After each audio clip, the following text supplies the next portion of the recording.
За дараагийн илтгэгч маань Монголын үндэсний дотоод аудиторуудын холбооны удирдах зөвлөлийн дарга Худалдаа хөгжлийн банкны ерөнхий аудитор Гантуул. За Гантуул даргаыг урьж байна. За илтгэлийн сэдв нь орчин үе ба дотоод аудит гэсэн ийм илтгэл байна. За сайн байцгаана уу. Юуны өмнө 20 жилийн түүхтэй энэ том институтын жилийн уулзалтанд одоо оролцож байгаа дэх баяртай байна. За тэгээд ерөнхийдөө бол хямрал болчиход байгаа. Хямрал гэдэг маань нэг талдаа хямралыг бид нар боломж гэж харах хэрэгтэй. Юу гэхээр бизнесийн орчинд одоо хурцтай хөгжиж байгаа тохиолдолд бид нар бизнестэй илүү анхаардаг. Гэтэл хямрал бол биднийг эргээгээд өөртөө анализ дүгнэлт хийх, үйл ажиллагааныхаа заавар журмыг сайжруулах, дотоод үйл ажиллагаагаа сайжруулах ийм боломжийг бий болгож байгаа гэж үзэж байгаа. За тэгэхээр ер нь орчин үе ба дотоод аудит гэдэг энэ сэдвийн доор бид нар яг орчин үед ямар одоо энэ үед бид нар ажиллаж амьдраад байгаа юм бэ гэдэг дээр бид нар хэдүүлээ анализ хийхийг бодъё. За ерөнхийдөө бол миний CEO байгаа. Тэгээд энэ нэмж хэлэхэд Монголын банкны холбооны аудитын хорооны гишүүнээр ажиллаж байгаа.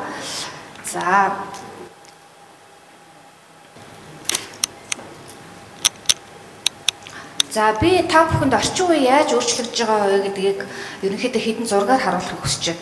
За 1956 онд одоо энэ memory card ийм байжээ. Гэтэл одоо өнөөдөр ямар болсон байна? 1960 онд ээж аав хүүхдүүдээ чи яагаад муу авсан бэ гэж ингэж хэлжсэн бол одоо багш руу таны дүн аимшигтай байна гэж ингэж хэлж байна. За хэдэн жилийн 10 жилийн өмнө гар утсын иймэрхүү байдалтай байсан бол одоо смартфон буюу ухаалаг утас бид нар хэрэглэж байна. За смартфоны өмнө бол бидний харилцаа илүү амьд байсан. Бид нар нэг нэгнтэйгээ харьцдаг байсан бол одоо зайнаас дандаа харьцдаг болсон. Илүү одоо closely гэж ярьдаг одоо илүү тотгошоогоо чиглэсэн юм байдалтай болсон байна. За дээрэс нь хүүхдүүдийн хувьд бид нэр одоо хэдэн жилийн өмнө хүүхдээ гаднаас оруулж ирэх гэж буу юм болдог байсан бол одоо бол эсрэгээр гадагшаа гаргах гэж буу юм болж байна те.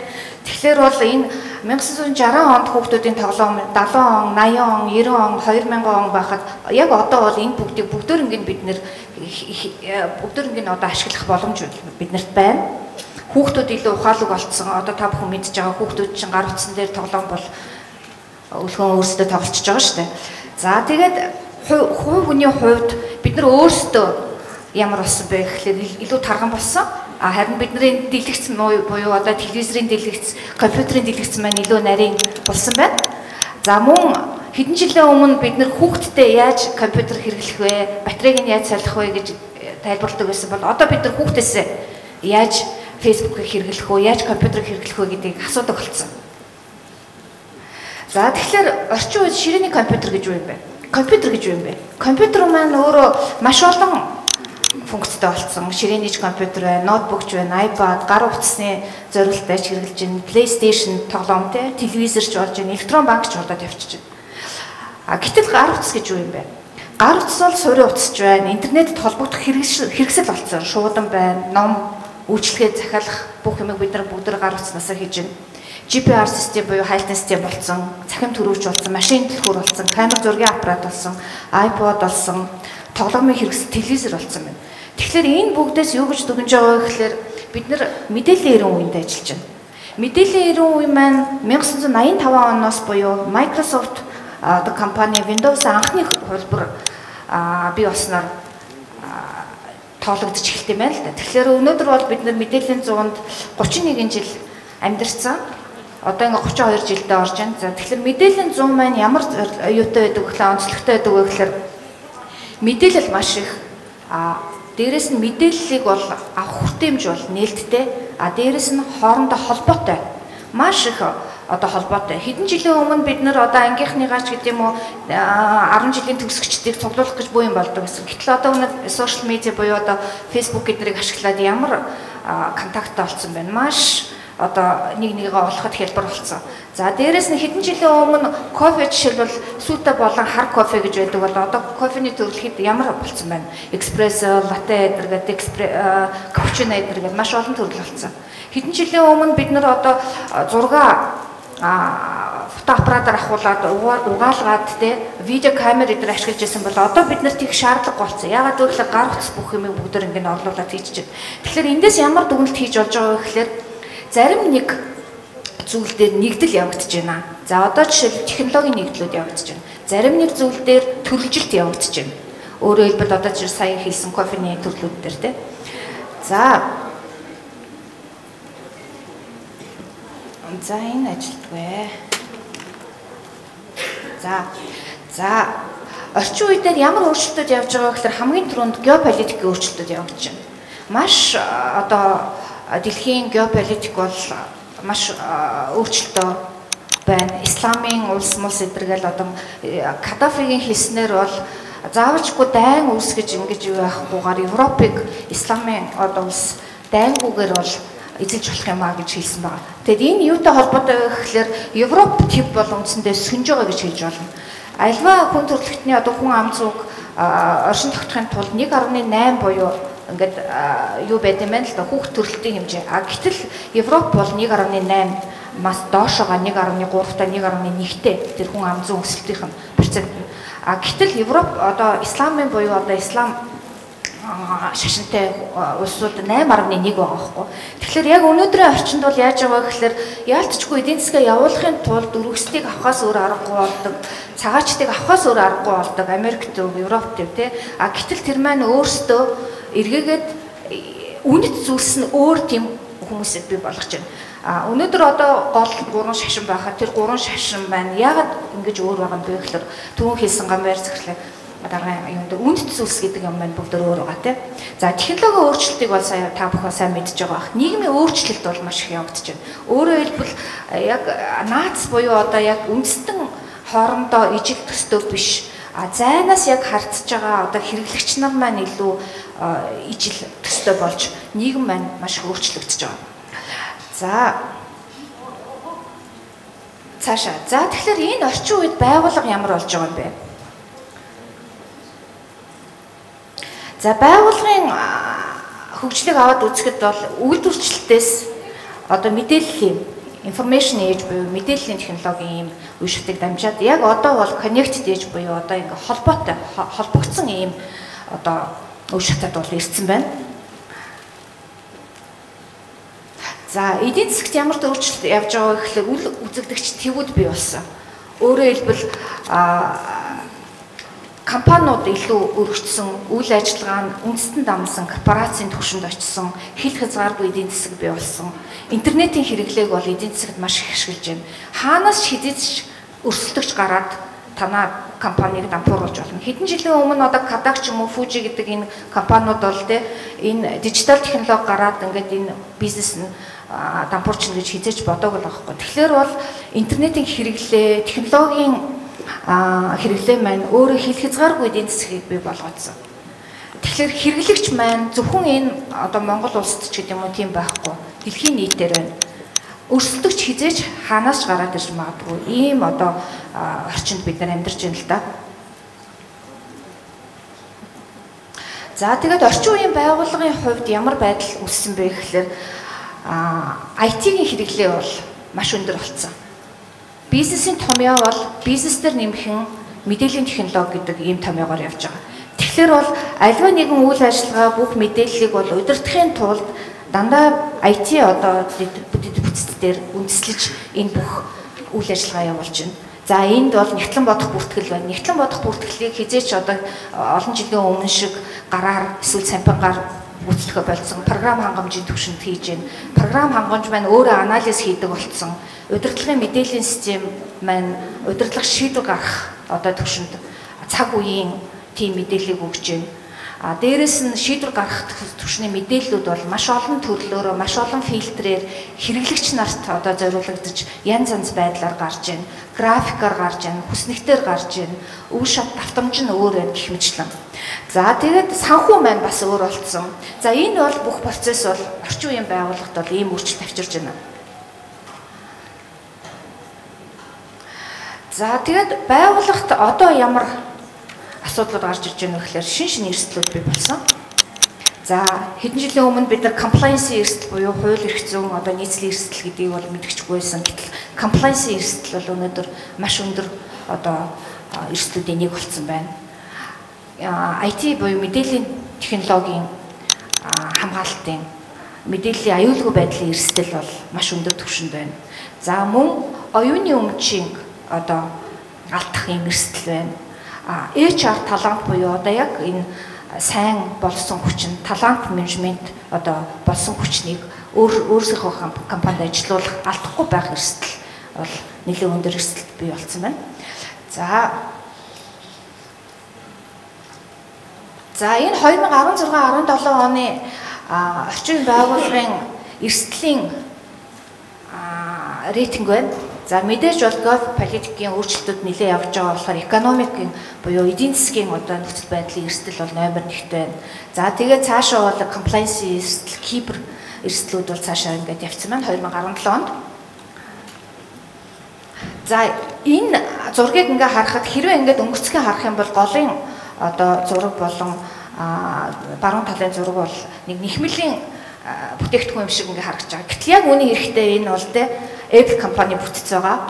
Big data буюу одоо яг мэдээлэл ямар шоу байдлаар тархаж байгаа энэ мэдээлэл ийм юу вэ? Зураглал байна.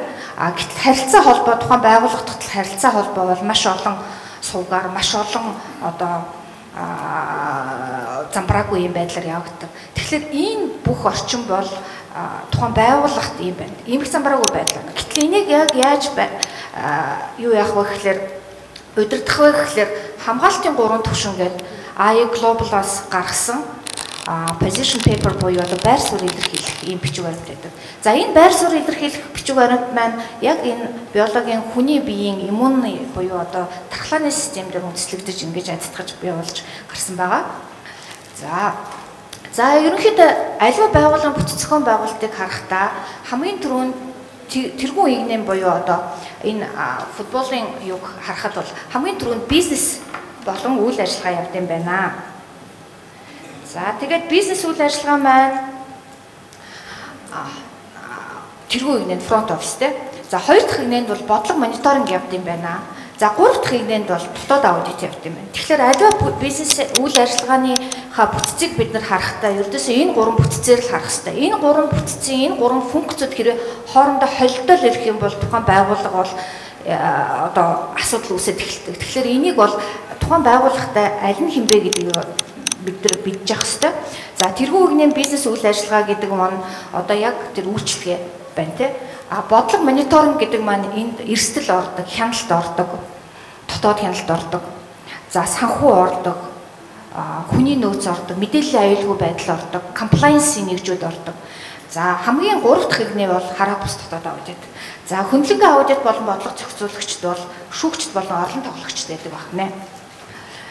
За энэ бүтцийн яг хамгаалтын 3 шугам байна. Хамгаалтын 3 шугам гэж юунаас хамгаалах гэдэг байгаа гэхээр ердөөс л эрсдлээс хамгаалах гэдэг. Тэгэхээр энэ хамгаалтын 3 шугамын 1 дахь 2 дахь шугам бол гүйцэтгэх удирдлага тайлгандаг бол 3 дугаар шугам бол одоо дуал репортинг буюу гүйцэтгэх удирдлага болон удирдах зөвлөлд бол мэдээлэл өгч тайлгандаг. Удирдах зөвлөл аудитын хороо буюу одоо яг түүцтэй харьяалагдаж ингэж ажилладаг байгаа. За энэ 3 түвшин зорилго нэг боловч үүрэг өөр.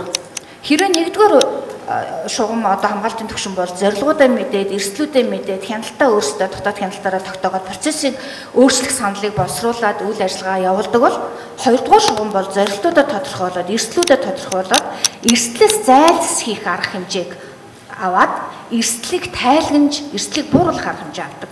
За 3-р шугам бол зорилтоо тодорхойлоод, эрсдлүүдээ тодорхойлоод, хяналт болон эрсдлийг үнэлдэг. Эдрийг бүгдээр нь үнэлдэг. 1-2 дугаар шугам хэрхэн ажиллаж байна уу гэдгийг үнэлдэг, баталгаажуулалтаар хангадаг. Тэгээд 1-2 дугаар шугам бол маш нэгт холбоотой ажиллах хэрэгтэй. За дотоод аудитын чиг үүрэг. За та бүхний мэдж байгаагаар бол дотоод аудит нь байгууллагын үйл ажиллагааг сайжруулах, үн цэнийг нэмэгдүүлэх, гүйцэтгэх удирдлагыг оновчтой хяналтаар хангах зорилгоор бие даасан хараат бус байдлаар баталгаажуулалт хийж зөвлөгөө өгөх үйл ажиллагаа байгаа. Дотоод хяналт нь байгууллагын засаглал, эрсдлийн удирдлага, дотоод хяналтыг үнэлэх сайжруулахын тулд системтэй оновчтой арга хандлага байгууллагын үйл ажиллагаанд зохих хувь нэмэр оруулдаг. Зохих хувь нэмэр гэдгийг бид нар юу гэж ойлгох вэ? Тэгэхээр түрүүн хэлсэн.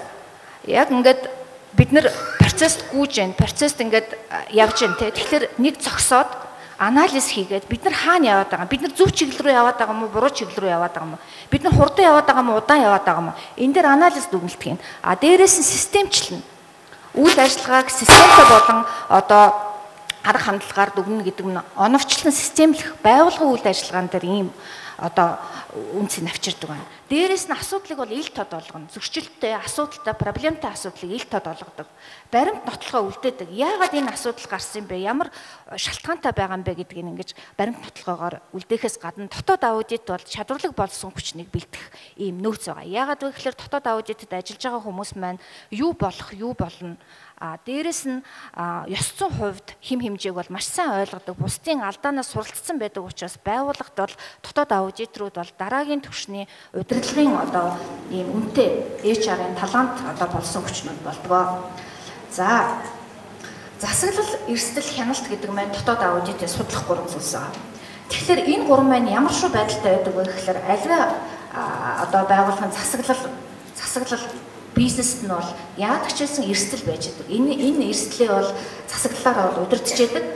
Тэгээд эрсдэл хэдий ч нэ их байна, хяналт төдий ч нэ их байна. Эрсдэл хэдий ч нэ бага байна, хяналт төдий ч нэ бага байна. Аль эрсдлийг хүлээн зөвшөөрөх вэ гэдгээс хамаарч хяналтаа бид нар оновчтой байдлаар зохицуулах ёстой. За тэгэхээр засаглал гэдэг процесс маань өөрөө ямар шүү байдлаар явагддаг вэ гэхээр төлөвл, хий, чек буюу одоо нягтал, акт буюу арга хэмжээ авч цас гэсэн ийм дөрвөн ийм процессор бол тасралтгүй хэрэгжиж байдаг. За тэгээд энэ дээр бол эрсдэл бол нөлөөлнө. Эрсдлээ бид нэр одоо удирдах те зорилгодоо хүрэхийн тулд хяналтаа бид нэр бий болгоно. За тэгээд дээр нь баавал тодорхойгүй байдалтай ингээд ийм level of uncertainty. За тэгээд энэ дээр бол стратегийн level байна, тактикийн level байна, operation level байна. Тэгэхээр operation level гэдэг маань бидний хэлээд байгаа нэгдүгээр шугам байгаа.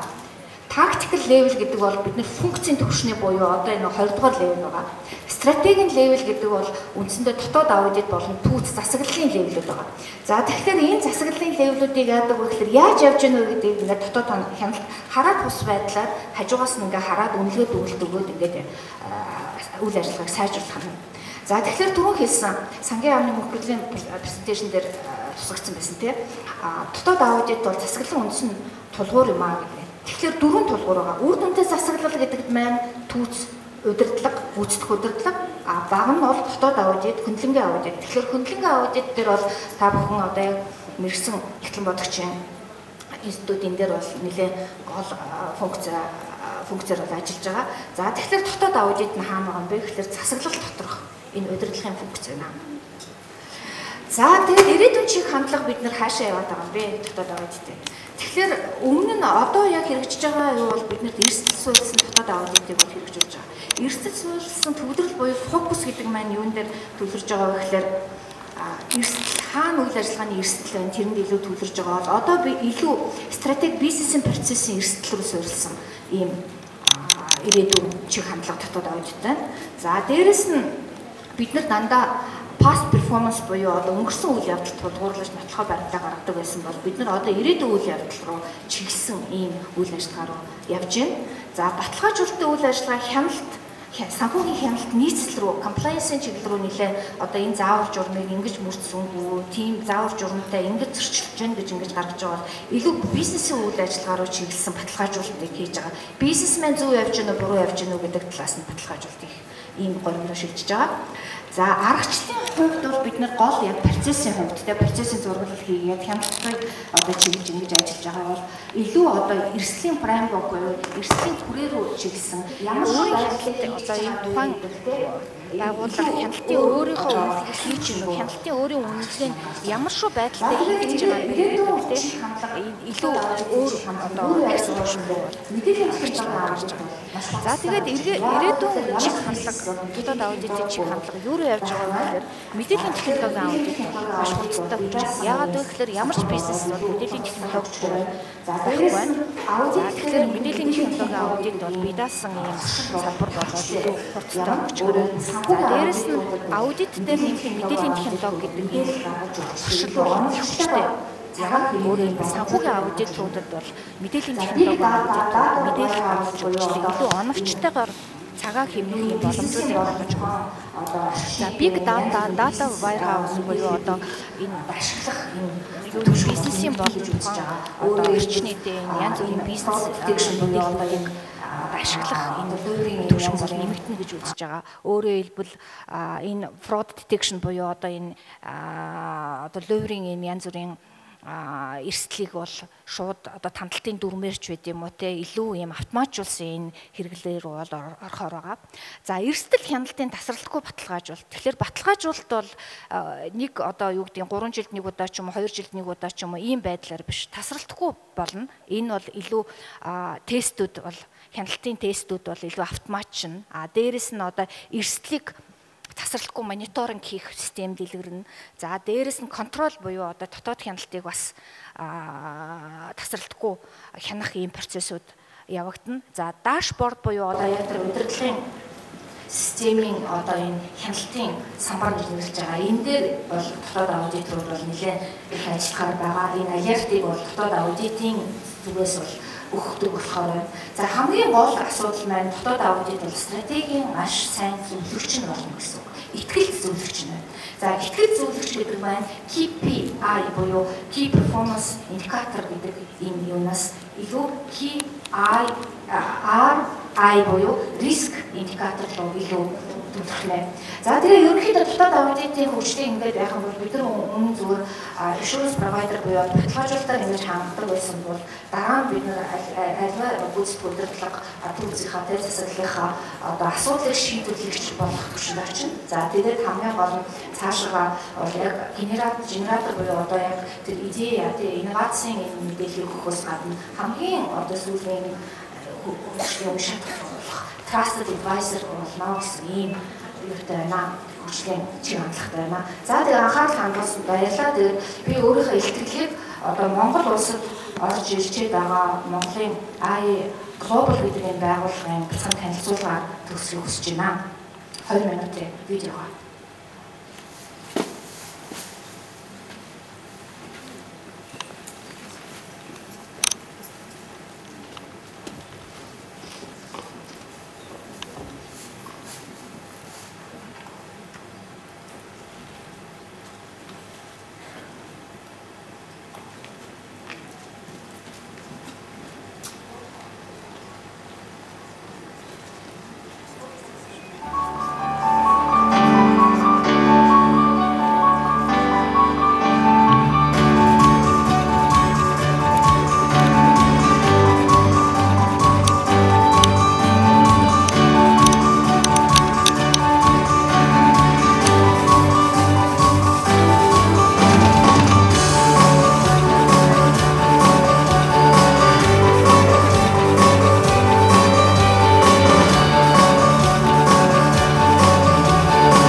борлуулалтын эрхийг аль биесны эрхийг 2016 онд одоо олон улсын салбарын эрхийг хасан байгаа. Тэгээд 2016 онд Азийн одоо дотоод аудиттай холбооны 17 дахь гишүүн болж ингэж аль биесны зөвшөөрлөө авсан. Тэгээд ер нь бол яг дотоод аудитын хөгжил энэ 75 жилийн түүхтэй хөгжил бол яг аль биесээр Монголд орж ирсэн 2016 он байна. Тэгэхээр энэ хөгжилтэй бид нэр одоо олон улстай ингэж хөл нийлүүлжтэй дотоод аудитыг олон улсын түвшинд гаргах дээр л бид нар ингэж ажиллаж байгаа юм. За тэгээд та бүхний ажилд өндөр амжилт хүсье.